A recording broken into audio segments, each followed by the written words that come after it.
오늘 같이 나누실 말씀은 사도행전 11장 1절부터 18절까지 말씀입니다. 사도행전 11장 1절부터 18절까지 말씀입니다. 사도행전 11장 1절부터 18절 교독하겠습니다. 유대에 있는 사도들과 형제들이 이방인들도 하나님의 말씀을 받았다 함을 들었더니 베드로가 예루살렘에 올라갔을 때 바리새인들이 비난하여 이르되 내가 무헬라자의 집에 들어가 함께 먹었다 하니 베드로가 그들에게 이 일을 차례로 설명하여 이르되 내가 요파시에서 기도할 때에 황홀한 중에 환상을 보니 큰 보자기 같은 그릇이 내 귀에 매어 하늘로부터 내려 내 앞에까지 드리워지거늘 이것을 주목하여 보니 땅에 해발 가진 것과 별 짐승과 기는 것과 공중에 나는 것들이 보이더라. 또 들으니 소리서 내게 이르되 베드로야 일어나 잡아먹으라 하거늘 내가 이르되 주님 그럴 수 없나이다. 속되거나 깨끗하지 아니한 것은 결코 내 입에 들어가지 없나이다 하니 또 하늘로부터 두 번째 소리서 내게 이르되 하나님이 깨끗하게 하신 것을 내가 속되다고 하지 말라 하더라. 이런 일이 소원이 있으므에 모든 것이 다시 하늘로 올라가더라. 마침 세 사람이 내가 유숙한 집 앞에 서 있으니 가이사랴에서 내게로 보낸 사람이라. 스님이 내게 명하사 나무 신발과 개가라 하시매 이어서 형제도 나와 함께 가서 그 사람의 집에 들어가니 그가 우리에게 말하기를 천사가 내 집에 서서 말하되 내가 사람을 요바에 보내어 베드로라 하는 시몬을 청하라.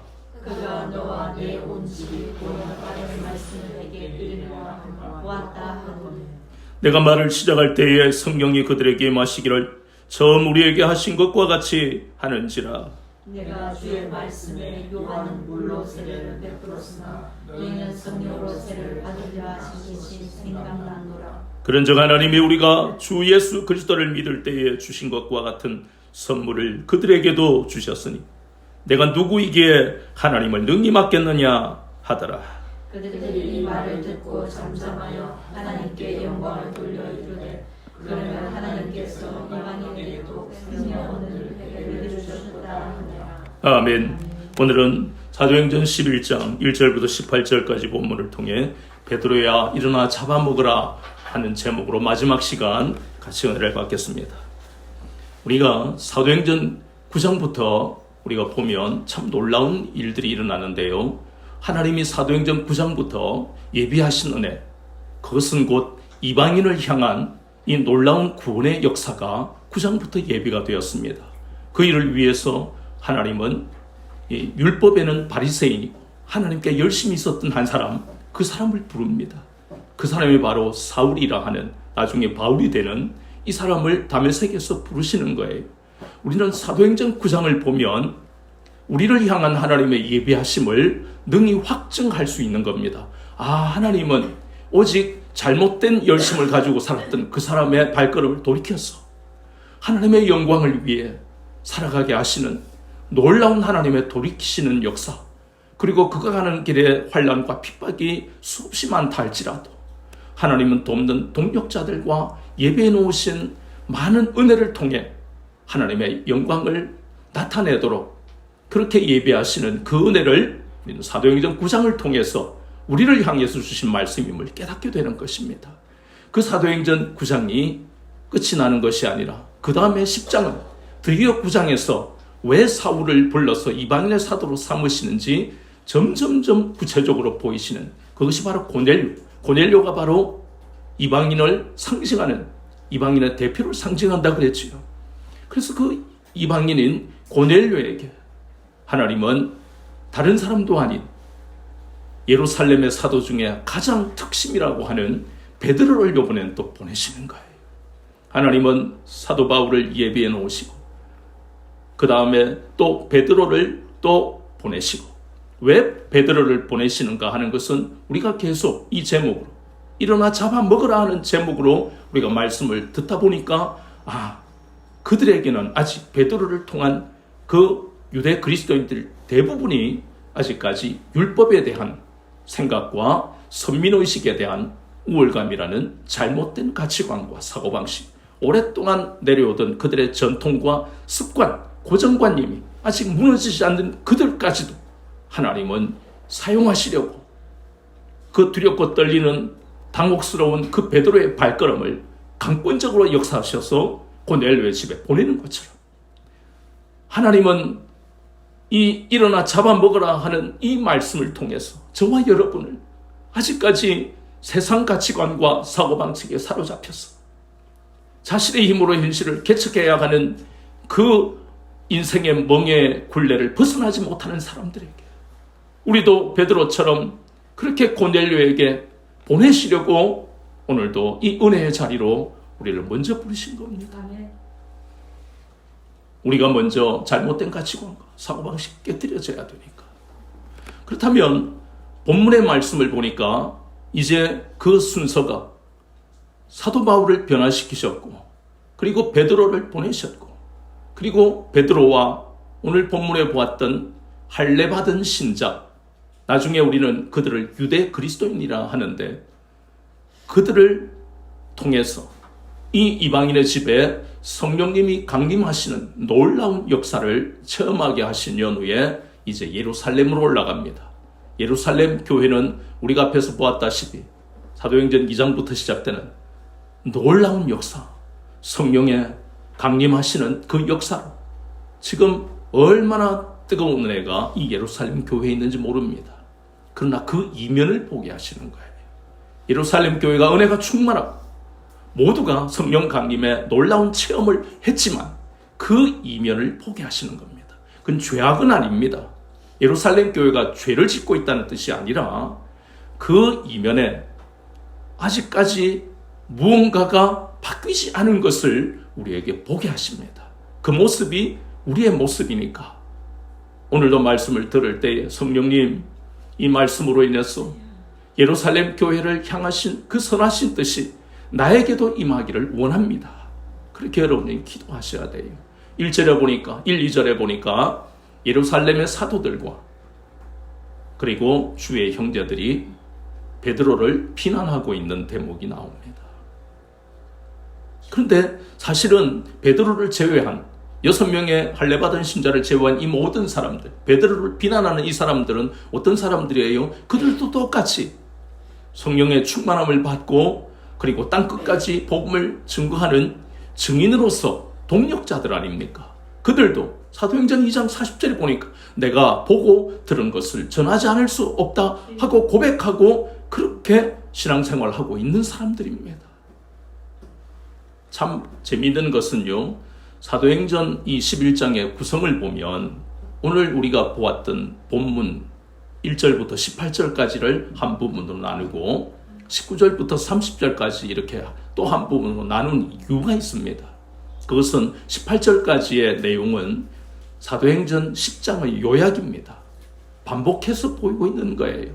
그것이 굉장히 중요한 이유를 아까 이야기했지요. 사도행전 9장에서 왜 하나님께 특심이었던 그 사울을 변화시키신가 하는 그 시작에서부터 계속 이야기가 이방인이 초점이 되기 때문에 그래서 우리가 잘 아는 사도행전 11장, 14장, 17절에 보이는 또 11장, 17절에 보이는 그런 감람나무 비유에까지 이르게 되는 이 놀라운 역사들의 과정을 우리가 보는 거예요. 그리고 19절부터 30절까지는 드디어 이방인을 향해서 복음이 전파되는 놀라운 역사의 시작이 이제 그 다음 시간에 펼쳐집니다.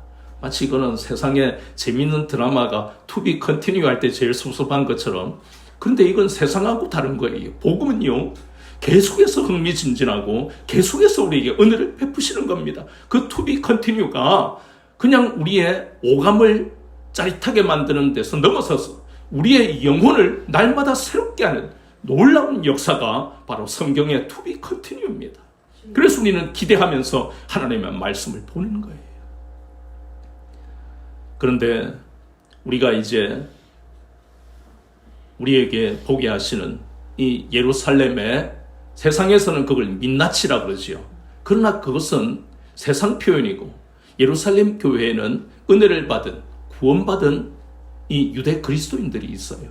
그런데도 불구하고 그들을 더 아름답게 빚어가시는 하나님의 놀라운 역사가 이제 오늘 보는 이 1절부터 18절까지 있는 겁니다. 여기에서 우리가 아름답게 빚어갈 때에 우리에게는 뭐가 따라옵니까? 고통이 따라옵니다.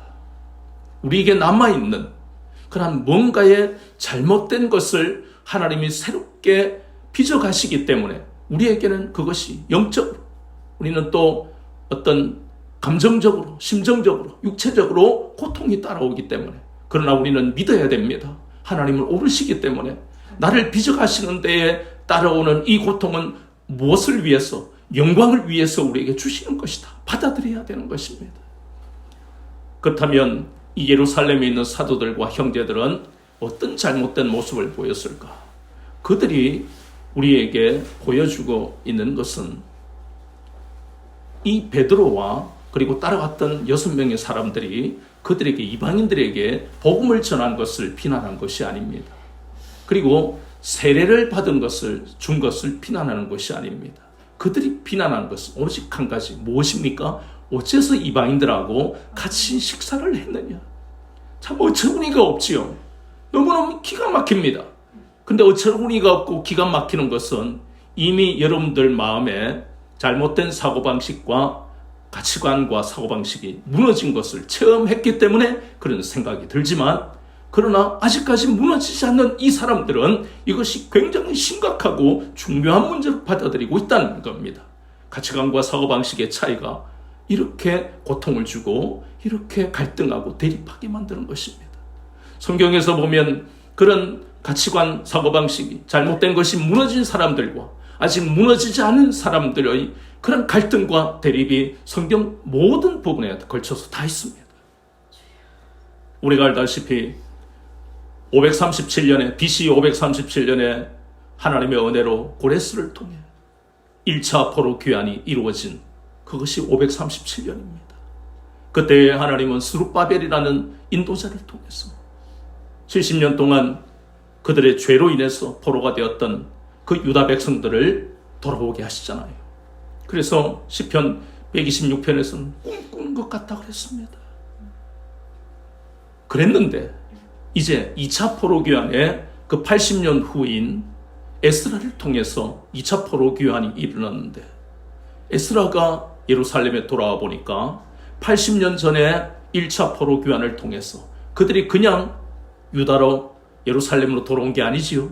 그들은 다니엘이나 혹은 에스겔이나 이런 선지자들을 통해서 그들은 하나님의 새롭게 하심을 맛보고 다시 여호와의 신앙을 회복한 사람들입니다. 그런데 불행하게도 몇 년이 못 갔어요? 80년이 못 갔어.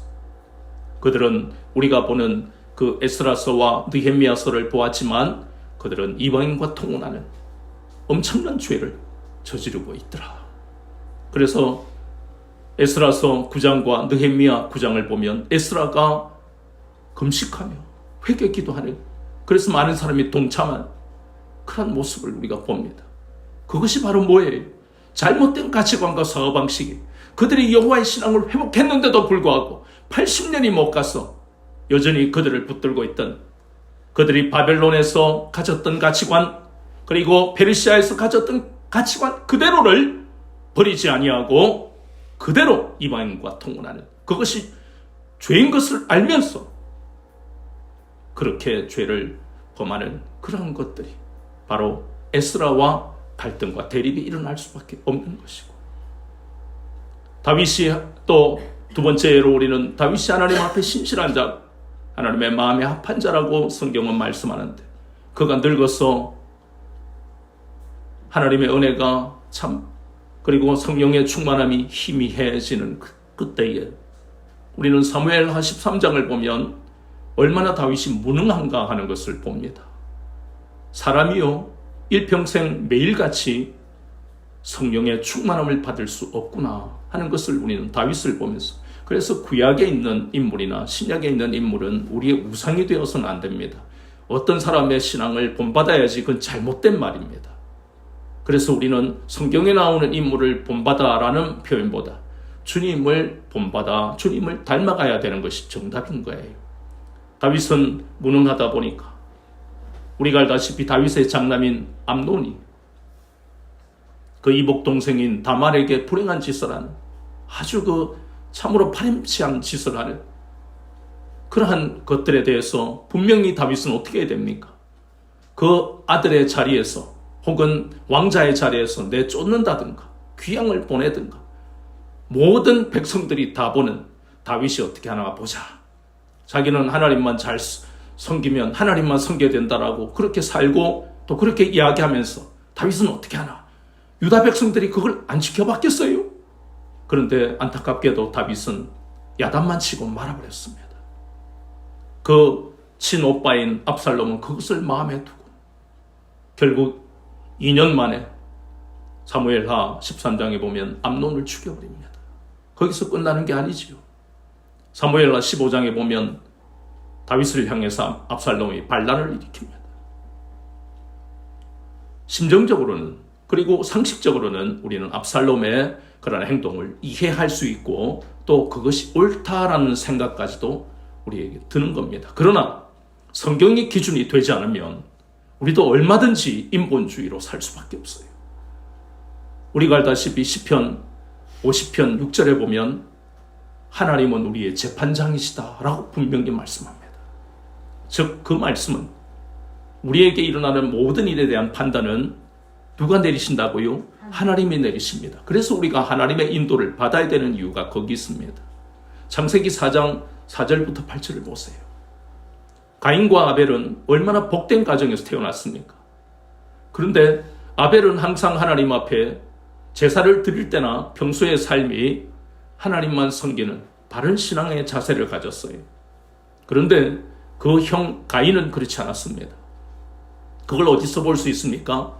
그의 재물을 하나님이 받으시지 않는 것을 보면서 그가 이건 내가 뭔가 나에게 문제가 있구나. 이게 정상적인 생각이에요. 그런데 그는 그렇게 생각하지 않고 하나님 앞에 원망 불평하는 것을 동생에게 돌려서 동생을 미워하고 시기하고 분노하는, 그래서 마침내 동생을 죽여버리잖아요.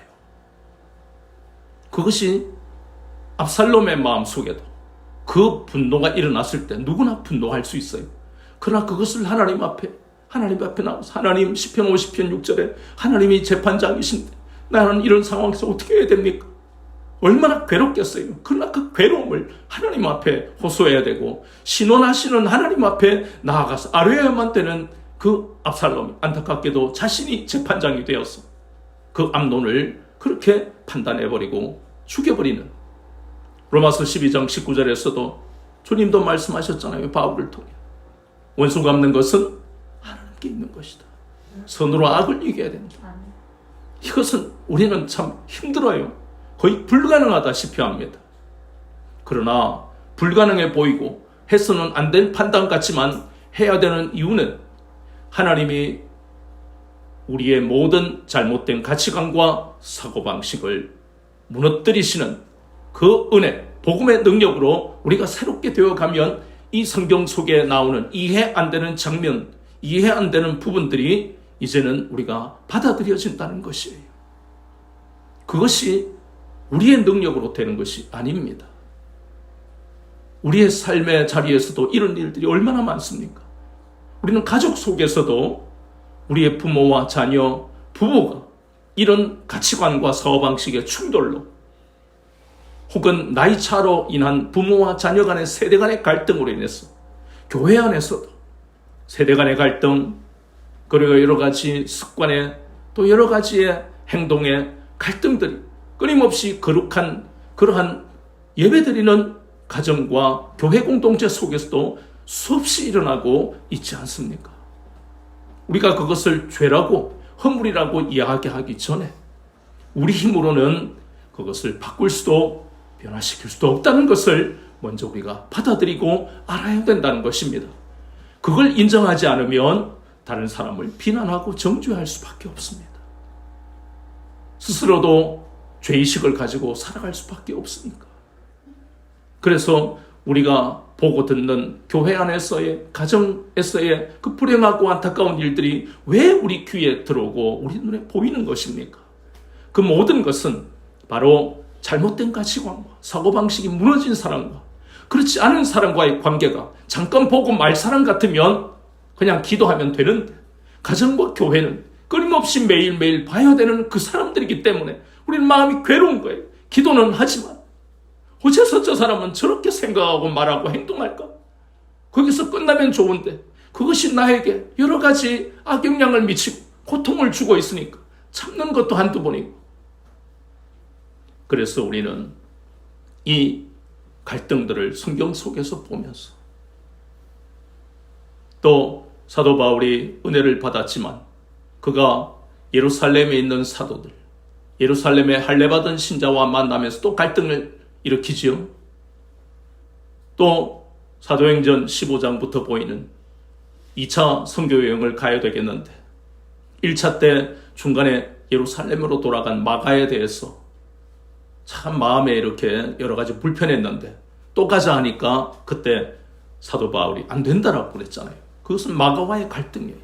이 모든 가정과 교회 그리고 성경 속에 보이는 모든 갈등과 대립의 공통점이 뭐라고요? 잘못된 가치관과 사고방식이 무너진 사람과 아직 그것이 무너지지 않은 사람과의 갈등이라는 것을 우리에게 깨닫게 하시는 겁니다. 그렇다면 이러한 갈등이 교회와 가정, 세상은 말할 것도 없고 성경 속에 구원받은 사람들의 가정과 그들의 공동체 속에도 이것이 여전히 있는데 어떻게 해야 되는가? 성경은 항상 우리에게 첫 번째는 뭘 주시고요? 의문을 주시고 두 번째는 반드시 답을 주신다는 겁니다. 여기에서 우리는 사도행전 11장 1절부터 18절에 나오는 본문 속에서 답을 찾아야 됩니다. 그럴 때마다 여러분 또 마음에 기도하세요. 성령님, 우리를 진리 가운데로 인도하시는 성령님, 이 말씀 속에서 답을 얻기를 원합니다. 앞으로 우리는 계속해서 이 가치관과 사고방식의 차이로 인해서 갈등과 대립을 겪으면서 살아야 됩니다. 저에게 답을 주세요. 마음으로 기도를 하시기를 바랍니다. 여기에서 답은 우리는 두 가지를 깨달을 수 있어요. 그것은 바로 첫 번째, 베드로의 자세를 보니까 베드로가 지금 이 예루살렘에 있는 사도들이 자신들의 형제고 그리고 사도들의 제자들도 같이 은혜를 나누는 거룩한 공동체의 그런 지체들인데 사실은 어떻게 할 수 있습니까? 너희들 잘못된 거야. 뭐로요? 사도의 권위로. 사도의 권위. 그건 주님이 주신 사도니까 말을 들을 수밖에 없는 거예요.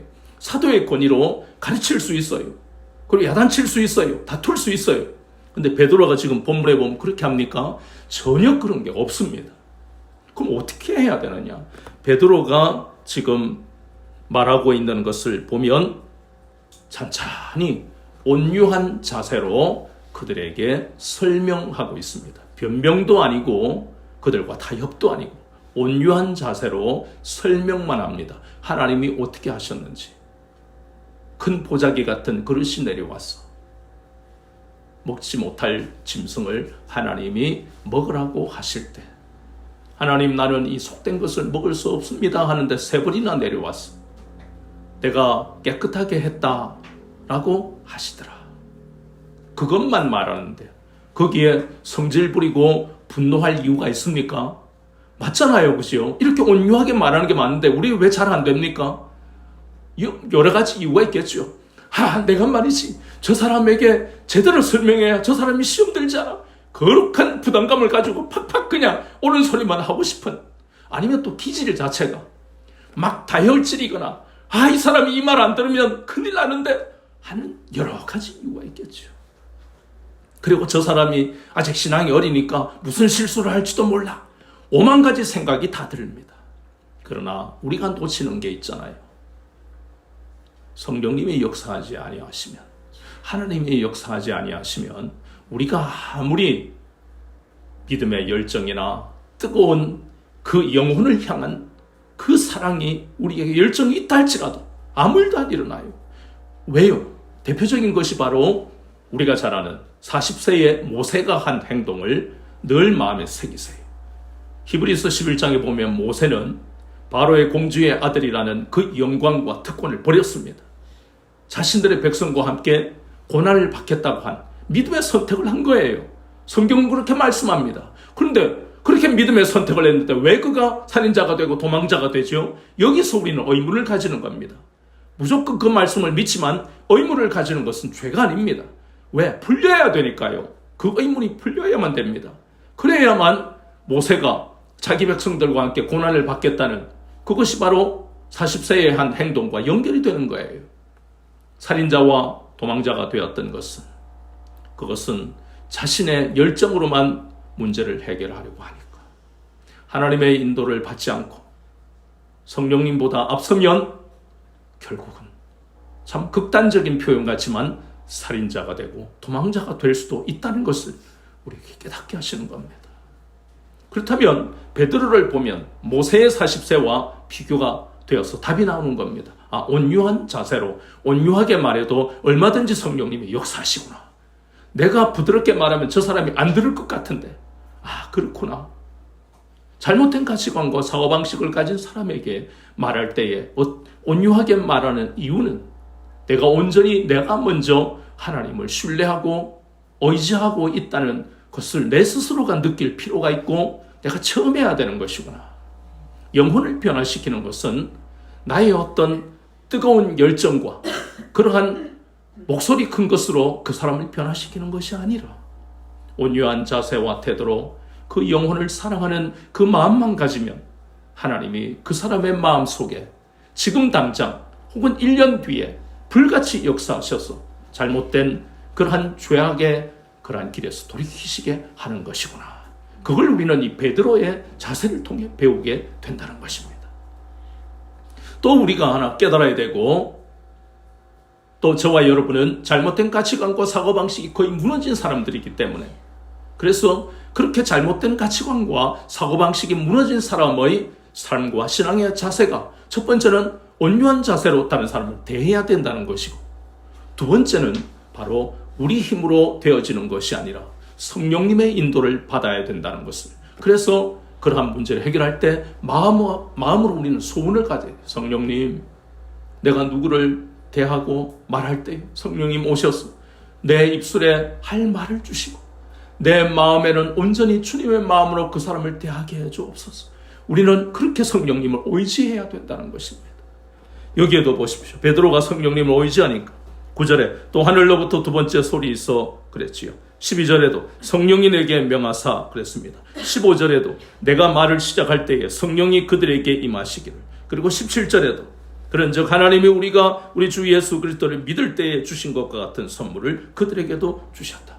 이 9절, 12절, 15절, 17절에 보니까 모든 본문이 성령님의 인도를 받는 베드로를 볼 수 있는 거예요.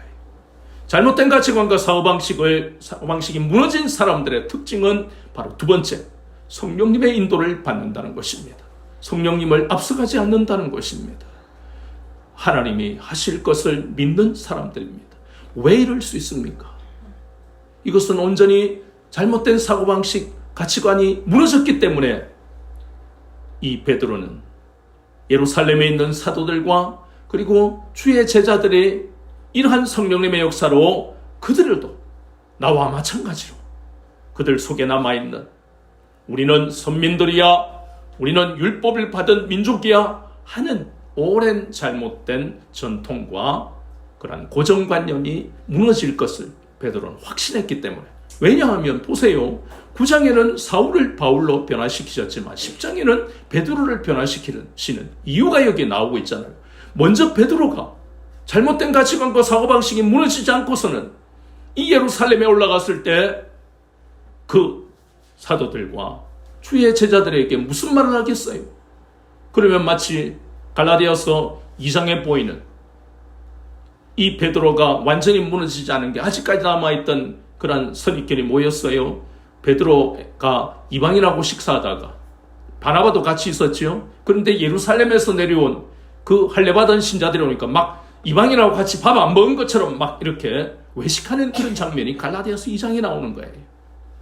그런 것처럼 이때 사도행전 10장에서 무너지지 않았다면 얼마나 외식하고 살아갔겠어요. 예루살렘에 있는 사도나 그리고 할례받은 신자들도 우리도 마찬가지입니다.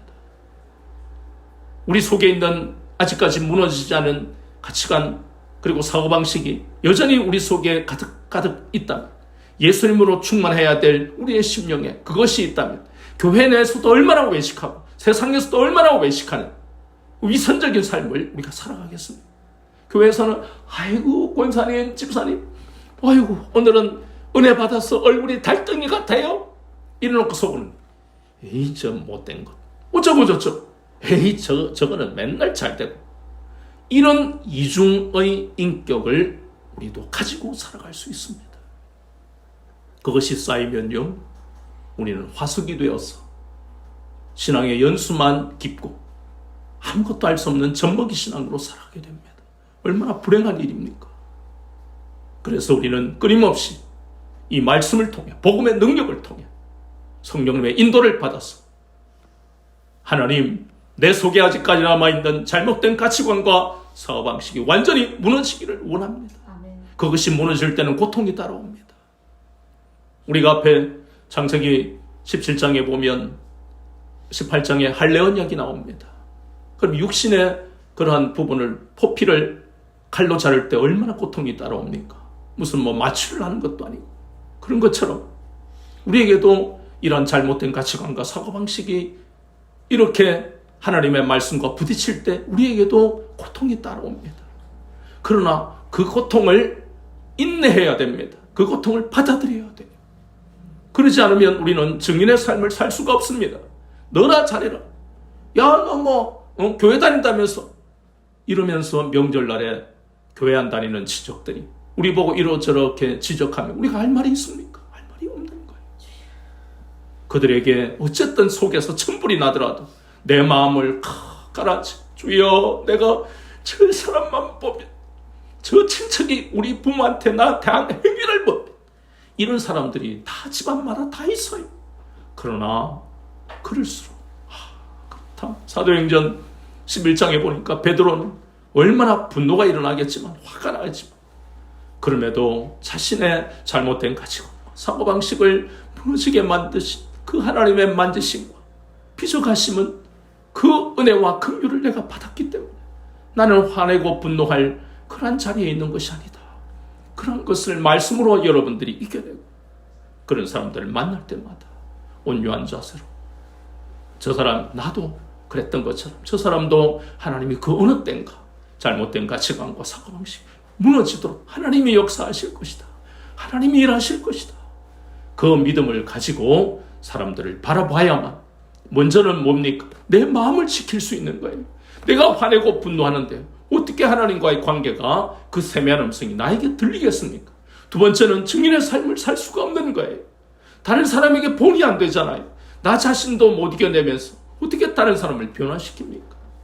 그래서 우리는 이 본문의 말씀을 통해서 하나님이 이방인을 향한 놀라운 이 계획들을 처음 사도 바울을 통해 그리고 베드로를 통해 고넬료를 향해서 그리고 우리가 또 다음에 보게 될 안디옥 교회에 순수하게 이방 그리스도인들이 이렇게 안디옥 교회를 유대 그리스도인들과 함께 그렇게 세워나가는 이 놀라운 역사를 보면서 그렇다. 이 잘못된 가치관과 사고방식이 무너지지 않으면 안 되는 거구나. 보세요. 예루살렘에 있는 사도들과 그 주의 형제들도 다 성령 받은 사람들이에요. 그래서 우리가 분명하게 기준을 잡아야 됩니다. 성령을 체험하는 건 너무너무 놀라운 은혜고 정말 신앙생활에 있어서 가장 중요한 것입니다. 그러나 그것이 다가 아닙니다. 이 예루살렘 사도들과 제자들은 성령 충만을 받은 사람들입니다. 그런데 그들이 가지고 있던 선민의식이라는 우월감, 율법을 붙들고 가는 잘못된 가치관이 사고방식이 무너졌습니까? 안 무너졌습니다. 그래서 우리는 말씀이 기준이 되어야지 어떤 사람의 은혜 받은 사람의 말이 기준이 되어서는 절대로 안 됩니다. 이 말씀을 보니까 성령을 체험하는 것이 다가 아니다. 성령 체험이 우리에게 기도 제목이 돼야 되지만 그것이 우리 신앙의 마지막 부분이 아니라는 겁니다. 그 성령을 충만하게 받았으면 그 다음에는 그렇다. 말씀과 성령의 인도를 같이 받아야 되는 것이다. 끊임없이 날마다 말씀을 통해 성령님이 눈을 열어주시고 성령님을 앞서가지 아니하고 말씀을 통해 내 속에 남아있는 잘못된 가치관과 사고방식이 무엇인가를 확인하고 끊임없이 우리는 말씀과 성령님의 인도를 받아가야만 그래야 능력 있는 증인의 삶을 살 수 있고 내 마음에 품고 있는 기도의 제목에 그 사랑하는 남편과 아내와 부모와 친인척 그들을 주께로 인도할 수 있는 놀라운 그런 생명의 역사가 우리를 통해 나타날 수가 있다는 것입니다. 다른 사람을 구원해 놓고 우리가 그러한 잘못된 가치관과 사고방식으로 이 땅에서 무너져 버린다면 그것처럼 불행한 일이 어디 있습니까? 그래서 오늘 이 본문을 통해 이렇게 말씀과 성령의 인도를 받아야 그래야 우리가 살아가는 이 세상에서 끊임없이 잘못된 가치관과 사고방식을 붙들고 그걸 놓으면 죽는 줄 알고 있는 사람들에게 다가갈 때 우리 힘으로 변화시킬 수 없음을 날마다 고백하며 그 영혼을 사랑하며 내가 무너진 것처럼 내 사랑하는 저 사람도 반드시 무너질 것을 확신하시고 온유한 자세로 말씀과 성령님의 인도를 받아서 이 길을 걸어가시는 여러분들의 삶과 신앙이 되시기를 주 예수 그리스도 이름으로 축원합니다.